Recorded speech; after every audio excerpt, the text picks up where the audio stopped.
잠깐 화면을 보실까요? 잘 보이십니까? 화면에 보이는 그림은 붕어빵 틀입니다. 저기에다가 밀가루, 주전자에 밀가루 반죽을 이렇게 넣죠. 이렇게 밀가루 반죽을 깔고 그 위에 팥 한 숟가락을 넣고 다시 그 위에 밀가루 반죽을 붓고 구우면 어떤 빵이 나올까요? 붕어빵 틀이니까 당연히 붕어빵이 나오겠죠. 붕어빵 틀에서 호두빵이 나오기를 기대하는 것은 절대로 일어날 수 없는 일입니다. 호두빵은 호두빵 틀에서 구워야 달콤하고 고소한 호두빵을 맛볼 수 있습니다. 붕어빵 틀은 당연히 붕어빵이 나올 수밖에 없겠죠. 오늘은 이 틀에 대해서 좀 이야기하려고 합니다. 지난 시간은 하나님의 자비를 입은 그리스도인이 드릴 합당한 예배는 몸을 하나님이 기뻐하시는 일에 바치는 것이라고 했습니다. 이러한 몸을 바쳐드리는 삶의 예배는 우리 교회 공동체 안에서 성도들과의 관계 혹은 우리가 6일 동안 살아가는 이웃들과의 관계에서 구별된 삶으로 나타나게 됩니다. 예배당에 모여 의식을 갖춰드리는 공예배는 예배의 시작일 뿐 예배의 과정과 완성은 이 세상에서 구현되는 것입니다. 그런데 우리 그리스도인들이 세상 속에서 혹은 성도들과의 관계 속에서 살아가면서 정작 예수 닮은 삶이 없다면 그것은 우리의 공예배가 죽은 것이나 다름없습니다. 그래서 우리는 지난 시간 다음과 같은 진단과 질문을 남겼습니다. 공예배와 몸을 바치는 삶의 예배가 일치와 균형으로 선순환을 이뤄야 한다. 어떻게 그게 가능할까?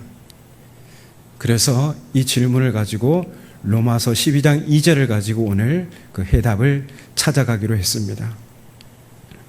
오늘 설교 제목은 이미 그 답을 명시하고 있습니다. 틀을 바꿔야 합니다. 오늘 본문에 이 틀을 말하는 단어가 두 가지가 나옵니다. 이 틀, 폼이라고 하는데요. 폼. 그 사람 참 폼이 좋다 하면 어떤 틀이 좋다, 자세가 좋다, 형태가 좋다 이런 겁니다. 폼이 좋다는 것은. 근데 오늘 본문에는 이 틀을 어근으로 하고 있는 그 단어의 기본으로 하고 있는 단어가 두 가지가 나오는데요. 곧 살펴보겠습니다. 이 틀을 바꿔야 한다는 이게 무슨 말인지 오늘 본문 12장 2절에 나와 있는데요.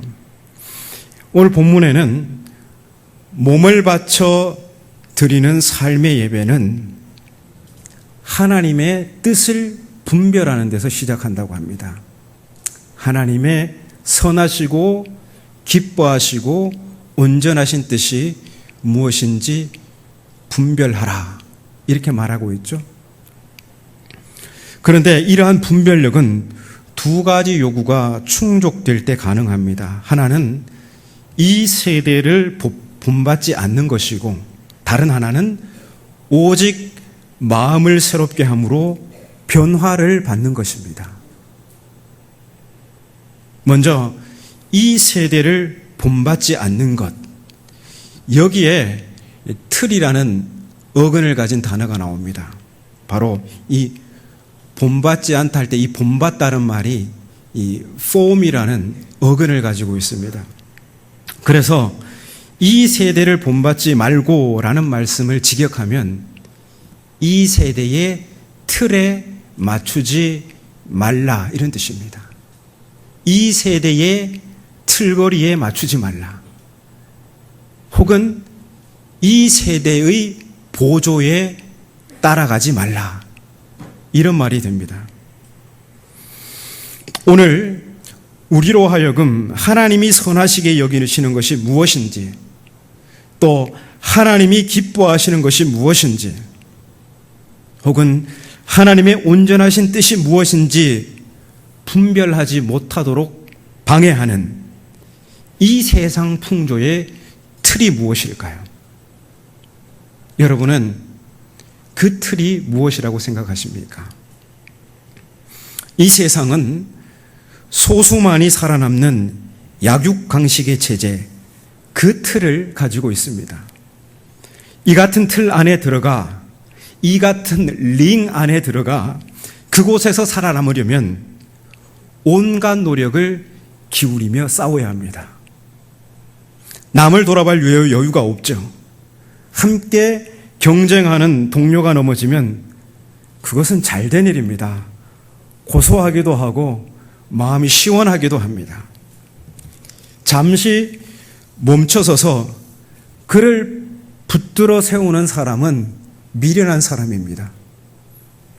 오로지 앞만 보고 달려도 결과를 장담하지 못하는 것이 오늘 우리가 살아가는 세상입니다. 이런 세상 풍조에 그리스도인들도 그대로 노출되어 있죠.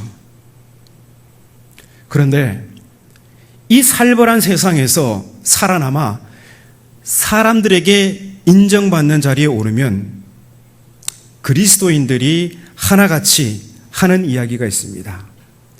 하나님께서 도우셨습니다. 하나님께서 나를 이 자리에 서게 하셨습니다. 그런데 여러분, 1등만이 살아남고 소수만이 성공할 수 있는 세상에서 내가 높은 자리에 오르면 정말 그것이 하나님의 도우심이며 하나님의 능력이 드러난 사건일까요? 이러한 사고방식은 소수만이 살아남는 약육강식 체제라는 이 세대의 틀, 이 세대의 형태를 고스란히 인정하는 셈입니다. 이런 세상의 풍조의 틀 안에서 과연 우리가 그리스도인이 하나님을 기쁘시게 하는 선한 생각을 할 수 있을까요? 과연 하나님을 기쁘시게 하는 삶의 열매를 맺을 수 있을까요?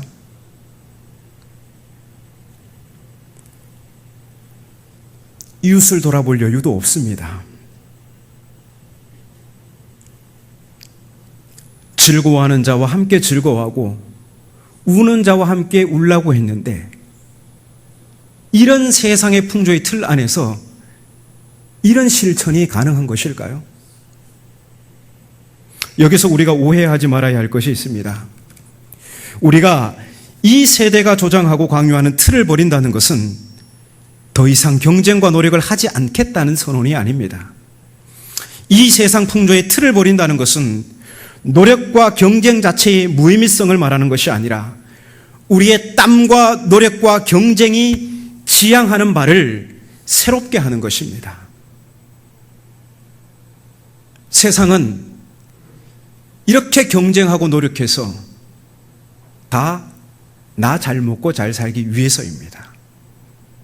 하지만 그리스도인은 누구보다도 더욱 노력하지만 그 노력의 목적은 하나님의 선한 뜻을 이루는 데 있습니다. 우리가 그토록 하나님의 영광을 위하여 산다는 말이 바로 이런 것입니다. 그렇다면 이런 삶이 어떻게 가능할까요? 하나님의 영광을 위한 삶, 하나님의 선한 뜻을 이루는 그 삶이 어떻게 가능할까요? 먼저는 이 세대의 풍조를 따르지 않는 것, 이 세대의 틀을 따르지 않는 것이라고 했습니다. 두 번째는 오직 마음을 새롭게 함으로 변화를 받는 것입니다. 여기에 또 틀을 어근으로 하는 단어가 나옵니다. 바로 변화를 받는 것입니다. 트랜스폼입니다. 트랜스폼, 바꾸다는 거죠. 폼, 틀을 바꾸는 겁니다. 그래서 이 변화를 받아라는 말씀을 직역하면 틀을 바꾸라, 이런 의미입니다. 틀을 바꾸라는 처방은 이전에 있는 틀을 조금 변형하는 것이 아니라 아예 다른 틀로 대처하는 것입니다. 하나님이 기뻐하시는 결과가 도출되는 그러한 틀 말입니다. 바울은 이 새로운 대안을 틀을 가리켜서 마음 새롭게 하기라고 합니다. 마음을 새롭게 함으로. 이 말씀에서 마음으로 번역된 헬라어 단어가 누스라고 합니다. 누스. 근데 이 누스는 대부분의 영어 성경에서 마인드로 번역됩니다. 참 이 사람 마인드가 좋네 할 때 바로 그 단어입니다. 이 사람 참 마인드가 좋네. 여러분, 마인드가 좋다는 것은 그 사람의 생각, 그 사람의 사고방식이 좋다는 것입니다. 이것은 heart, 마음, 우리가 그냥 마음이란 단어를 보고 딱 느끼는 이 heart가 아닙니다. 생각, 사고방식이 바로 오늘 본문에서 말하는 마음의 뜻입니다. 그래서 이것은 감정적인 차원이 아니라 지적인 차원입니다. 그래서 마음을 새롭게 한다는 것은 감정적으로 마음을 고쳐먹으라는 요구가 아니라 우리의 근본적인 생각, 정신, 사고방식, 세계관의 전환을 요구하는 것입니다. 여러분, 이런 지적 차원의 변화가 어떻게 가능할까요? 여러분, 우리가 회개를 하잖아요. 어떤 우리가 잘못을 깨달았어요. 그러면 뉘우칩니다. 뉘우친다는 그것은 회를 한다는 것이죠. 뉘우칠 회. 그런데 이 사고방식에 생각의 전환이 없으면 뉘우치는 데서 끝납니다. 뭔가 잘못은 했는데 구체적으로 내가 돌아가야 될 곳이 어디인지 몰라요. 그래서 뉘우치고 펑펑 울고 난 후에 다시 가던 길을 계속 갑니다. 그런데 회개는 돌이킬 개까지 들어가야 됩니다. 뉘우칠 회에서 돌이킬 개, 내가 어디로 돌아가야 할지, 이 길이 잘못되었다면 내가 돌아가야 할 올바른 방향이 어디인지를 압니다. 그것이 바로 회개입니다. 그래서 이 생각의 전환, 사고방식의 전환이 일어나지 않으면 계속 똑같은 잘못을 반복하는 그런 결과가 우리에게 생겨나게 되는 것이죠. 그러면 우리의 지적 차원의 변화, 우리의 마인드의 변화는 어떻게 가능한 것일까요? 성경 고전을 읽어야 합니다. 고전 중에 고전은 성경이죠. 고전을 영어로 클래식이라 하는데요. 이 클래식이란 단어는 라틴어 클라시쿠스에서 유래했습니다. 이 클라시쿠스라는 단어가 참 흥미롭습니다. 그 뜻이 함대가 있는 이런 뜻을 가지고 있습니다. 함대는 평범한 배가 아니라, 고기 잡는 배가 아니라 전쟁에 쓰이는 배입니다. 함대가 있는 이라는 이 클라시쿠스가 그러면 어떻게 오늘날의 클래식으로 이어졌을까요? 자, 전쟁 상황을 떠올려 보겠습니다. 나라에 상비군이 충분히 있으면 군대를 정비하고 전쟁에 출전하면 됩니다. 그런데 그 나라의 생산력이 높지 않으면 상비군을 충분히 둘 여력이 없겠죠. 제국이 탄생하기 전 고대 로마의 상황이 이러했습니다. 상비군이 충분하지 않았던 고대 로마는 전쟁이 일어나면 로마의 주체라고 자부하는 사람들, 곧 로마 시민들이 자발적으로 전쟁에 참여했습니다. 만약 이 전쟁에서 공을 세우게 되면 신분이 상승되거나 권력을 획득할 수 있었습니다.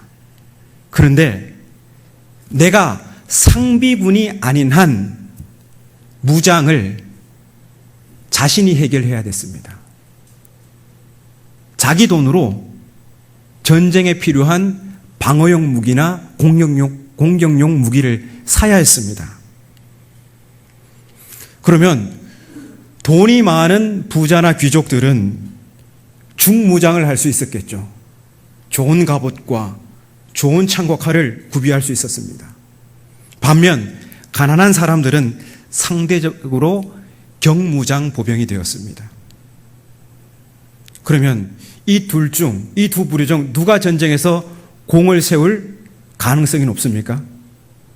당연히 중무장을 한 귀족들이나 부자들입니다.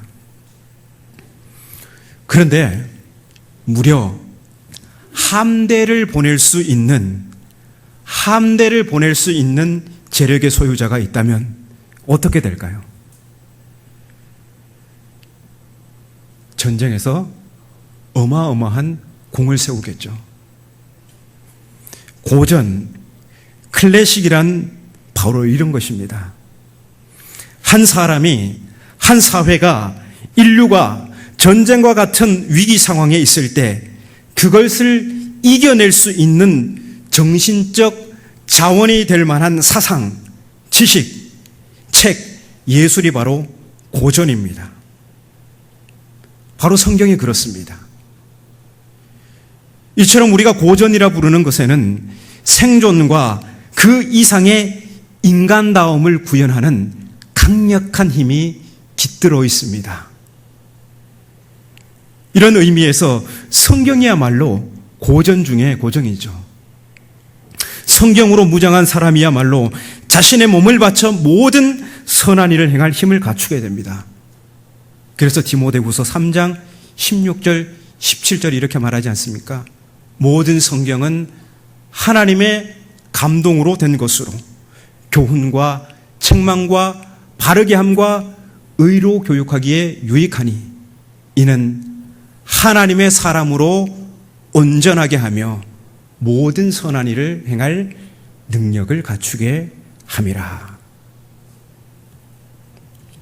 성경이 하나님의 감동으로 되었다는 말은 하나님의 호흡, 하나님의 숨결이 불어넣어졌다는 그런 뜻입니다. 하나님의 숨결에는 생명을 창조하는 능력이 있죠. 그래서 하나님의 말씀을 가까이 하는 사람, 하나님의 말씀에 담금질된 사람은 모든 선한 일을 행할 능력이 짱짱해집니다. 이런 사람이 있는 곳에 생명의 기운이 북돋아집니다. 이런 사람은 말로 사람을 살립니다. 그 사람의 행위로 그 모인 그곳을, 냉기가 있던 그곳을 따뜻한 온기가 돌게 합니다.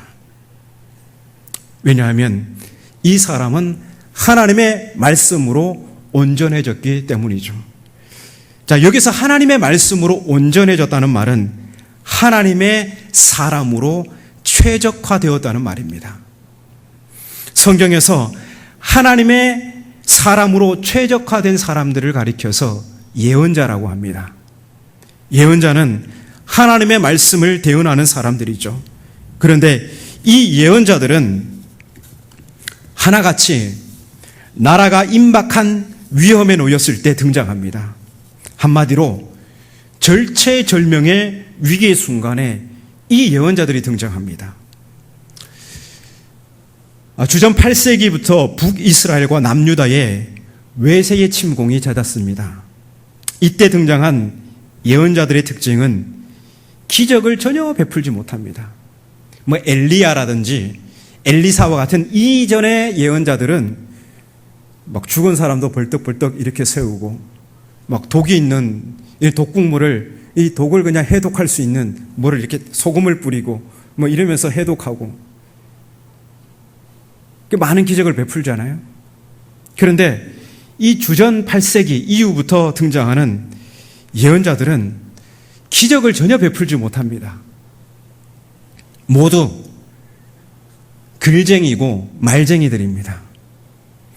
이들은 나라가 위험에 처하고 이방 나라에 의해 멸망을 당할 때 모두 자기 이름으로 된 책들을 남겼습니다. 여러분, 엘리야서, 엘리사서 이런 책 없잖아요, 성경에. 그러나 아모스서, 미가서, 호세아서, 이사야서, 예레미야서, 에스겔서, 나훔서, 스가랴서, 하박국서 이런 거 다 있죠. 자기 이름으로 된 책들이 있습니다. 이런 예언자들을 가리켜서 문서 예언자들이라고 합니다. 그런데 이 책들이 어떤 상황에서 나왔다고요? 나라가 위기에 처했을 때 그들은 이 상황을 글로 남겨서 후대에 전해야겠다는 생각을 한 것입니다. 이 위기가 무엇 때문에 발생한 것이고 이 위기를 벗어나려면 우리가 돌아가야 될 것이 어디인지를 예언자들이 글로 남겼던 겁니다. 그래서 인류의 정신사는 위기의 순간에 태어납니다. 사람의 생각과 사고방식과 세계관의 패러다임의 전환은 바로 위기의 순간에 탄생합니다. 그래서 저 중국의 춘추 전국시대에 위대한 사상가들이 엄청나게 많이 우후죽순 태어났었죠. 성경은 바로 그러한 시기에 태어난 글쟁이들을 가리켜서 문서 예언자들이라고 합니다. 바로 이런 책들이 고전입니다. 강력한 힘이 있는. 그런데 여러분, 예언서를 많이 들어볼 기회가 없습니다. 예언서를 설교하려면 그 이스라엘의 주전 8세기 이전에 세계의 정국을 이해해야 되고 국제 정세가 어떻게 변화됐는가를 꿰뚫어야 되고 그래야지만이 예언서를 볼 수 있는 안목이 열립니다. 그리고 공부를 엄청 해야 되겠죠. 예언서를 설교를 해도 아주 그냥 부분적인 회복의 말씀, 희망의 말씀은 간단하게 전하고 맙니다. 그런데 그 이전에 있는 무수한 심판에 관한 경고를 말씀하지 않으면, 그것을 이야기하지 않으면 우리가 돌아가야 될 회복의 자리가 보이지 않습니다. 어디로 돌아가야 될지 그것을 가르쳐 주는 것이 바로 예언서의 상당 분량을 이야기하는 심판 예고입니다. 그래서 이 이스라엘은 가장 암흑과 같은 시기에 사조의 틀이 완전히 바뀝니다. 예언자들은 이 위기를 극복하는 유일한 힘은 제사의 열심이 아니라, 열심히 제물을 바치는 것이 아니라 공의와 정의로 구현되는 인간애였습니다.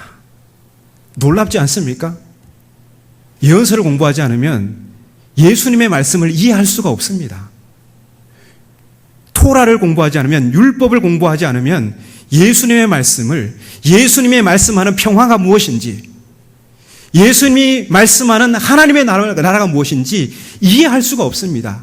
굉장히 추상적인 하나님의 나라, 천국을 이야기하게 되고요. 굉장히 감정 차원에 머무는 평화를 이야기하게 됩니다.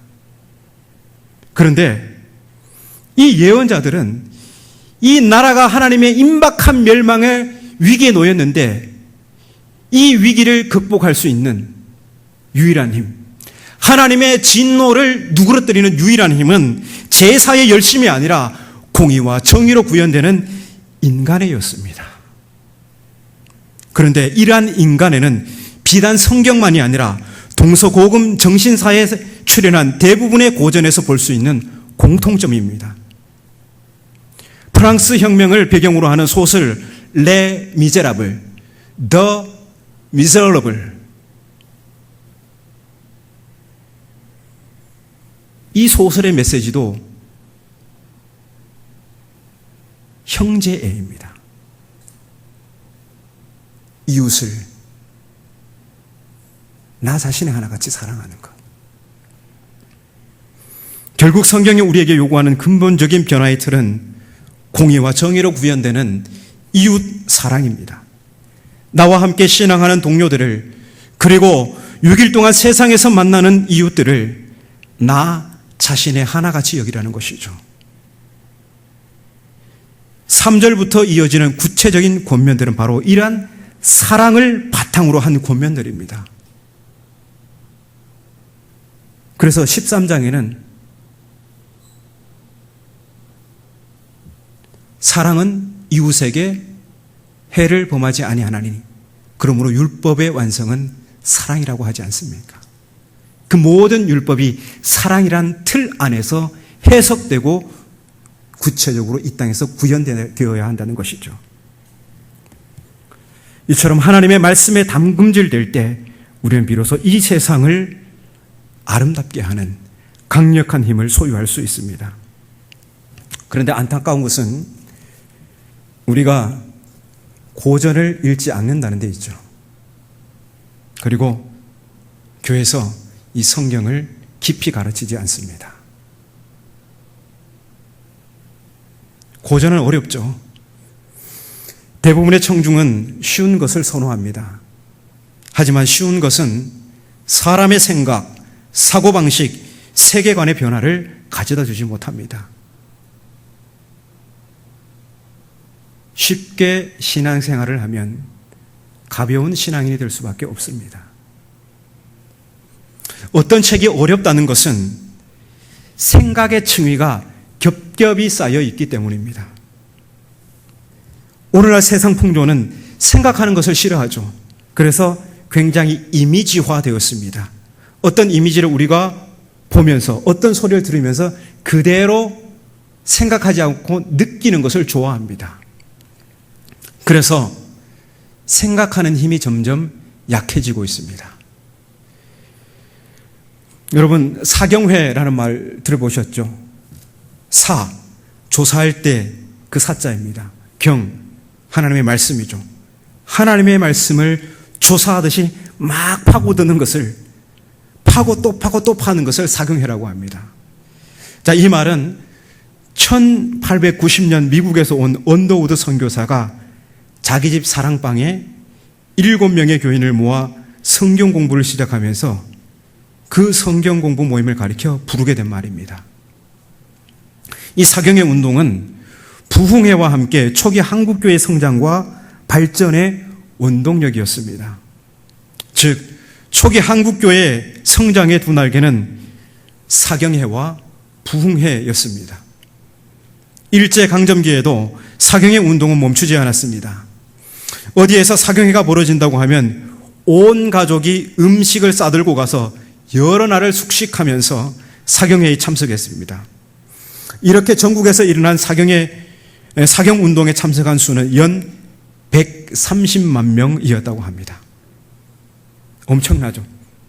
이 당시 기독교인이 얼마나 됐을까요? 아마 거의 다 참석했다고 해도 과언이 아닐 것입니다. 그만큼 하나님의 말씀을 알고자 하는 열망이 대단했습니다. 그런데 어느 순간 갑자기 사경회가 사라졌습니다. 그때가 1980년대입니다. 이때는 한국 기독교가 성장을 구가하며 정점을 찍고 있을 때입니다. 한국 기독교는 이때에 성장의 두 날개 중인 하나인 사경회를 꺾어버렸습니다. 성경을 올바르게 가르치고 배우려는 일은 포기한 채 부흥회라는 한 날개로 비상하려고 했습니다. 이때부터 부흥회는 점점 세련된 반면 성경 공부는 유행지는 옷처럼 관심에서 멀어졌습니다. 요즘은 누군가 성경 공부라는 말을 꺼내면 일단 의심하고 봐야 하는 지경에까지 이르렀죠.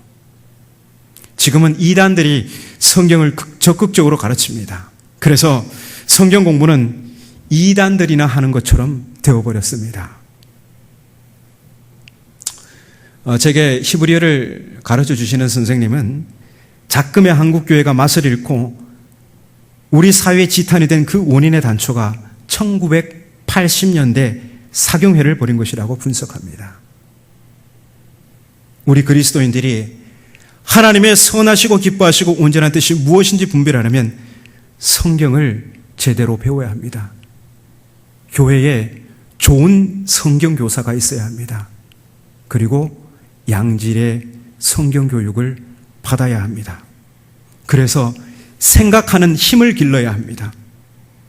그래야 이 야국강식 체제의 세상에서도 나 중심적인 생각에서 예수님처럼 타자 중심적인 생각의 패러다임 시프트가, 생각의 전환, 사고의 전환이 일어날 수가 있습니다. 성경을 가까이 하면 할수록, 하나님의 말씀에 담금질되면 담금질될수록 그 사람은 굉장히 포용적인 사람이 됩니다. 제가 신학교를 갈 정도였으면 신앙의 열정이 대단했겠죠. 엄청 났습니다. 그래서 신학교 입학해서 신학교에 가서 공부를 딱 하는데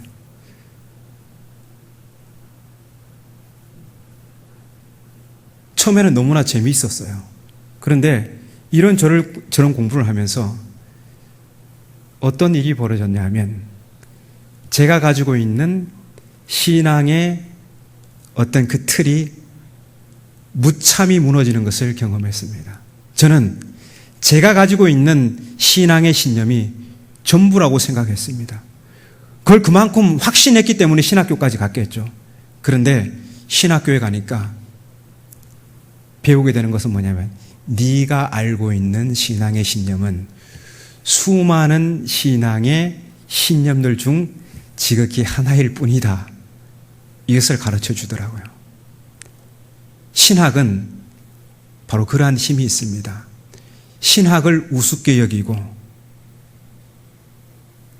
철학자들의 사상을 우습게 여기는 것은 무지한 사람들이 하는 말입니다. 신학을 배우게 되면요, 내 자신의 내가 알고 있는 지식이 정말 수많은 지식 중에 하나에 불과하다는 것을 알게 되고 굉장히 겸허해지게 되며 지식에 대해 나를 개방하게 됩니다. 새로운 삶에 대해서 나를 개방하게 됩니다. 그러나 이 신념주의 신앙에 갇혀버리면 내가 알고 있는 이 신앙을 절대적으로 생각하면서 그걸 가지고 판단합니다. 그래서 어떤 현상이 벌어집니까? WCC가 이단이라는 말도 안 되는, 어디서 유튜브 보고 어떤 목사님의 설교를 듣고 강의를 듣고 WCC가 이단이라는 아주 말도 안 되는 궤변을 늘어놓습니다. 여러분, 직접 우리가 하나님의 말씀을 가까이 하고 이 말씀에 철저히 담금질이 돼야 됩니다. 그래야 우리는 세상에 속지 않습니다. 그래야 우리는 헛된 곳에 우리의 정력을, 신앙의 정력을 낭비하지 않습니다. 여러분, 다음 주에는 조금 더 이 오늘 말씀, 이 마음 새롭게 하기, 우리 틀의 변화를 10계명의 제1계명 도입을 통해서 조금 더 깊이 한번 들어가 보겠습니다. 오늘은 이 세대의 틀을 버리고 새로운 대안의 틀을 갖는 것으로 말씀을 마무리하겠습니다.